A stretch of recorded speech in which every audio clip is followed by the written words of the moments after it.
বন্ধ হতে যাচ্ছে প্রবাসী আয়ের উপরে থাকা অতিরিক্ত ২.৫% প্রণোদনা। এতদিন রেমিটেন্সের ডলার দেশে আনতে সরকারি প্রণোদনার পাশাপাশি ব্যাংকগুলো নিজেদের উদ্যোগে বাড়তি ২.৫% অর্থ দিয়ে আসছিল।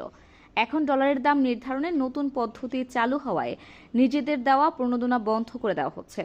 প্রবাসী আয়ে বর্তমানে প্রতি ডলারে ১২০ টাকা পাওয়া যাচ্ছে। ব্যাংকগুলো বাড়তি প্রণোদনা অব্যাহত রাখলে ডলার ১২৩ টাকায় উঠত। সম্প্রতি বাংলাদেশ ব্যাংক ডলারের বিনিময় হার নির্ধারণে ক্রোলিং পেগ পদ্ধতি চালুর ঘোষণা দেয়। এতে ডলারের মধ্যবর্তী দর নির্ধারণ করা হয়েছে ১১৭ টাকা। আগে ডলারের আনুষ্ঠানিক দাম ছিল ১১০ টাকা। এখন বিদেশি এক্সচেঞ্জ প্রতিষ্ঠানগুলো প্রবাসী আর ডলারের দাম ১১৭ থেকে ১১৭ টাকা ৫০ পয়সার মধ্যে স্থির করেছে।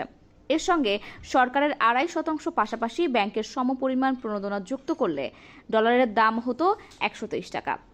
গত বছরের অক্টোবরে বাফেদা ও এবিবি যৌথ সভায় সরকারের পাশাপাশি নিজেদের উদ্যোগে প্রবাসী আয়ের উপর ২.৫% প্রণোদনা দেওয়ার সিদ্ধান্ত হয়। এরপর থেকে সরকারি খাতের পাশাপাশি বেসরকারি খাতের কিছু ব্যাংক বাড়তি প্রণোদনা দেওয়া শুরু করে। তবে এতেও প্রবাসী আয়ে খুব বেশি উন্নতি হয়নি। বাফেদা চেয়ারম্যান ও সোনালী ব্যাংকের ব্যবস্থাপনা পরিচালক আফজাল করিম বলেন, নতুন পদ্ধতি চালু হওয়ার পর আমরা প্রণোদনা দেওয়া বন্ধ করেছি। কারণ সরকারি প্রণোদনা পেলেই ডলারের দাম ১২০ টাকার কাছাকাছি হয়ে যায়। অন্য ব্যাংকগুলো এ বিষয়ে নিজেদের মতো সিদ্ধান্ত নেবে। দর্শক, এই ছিল ফ্রেন্ডলি।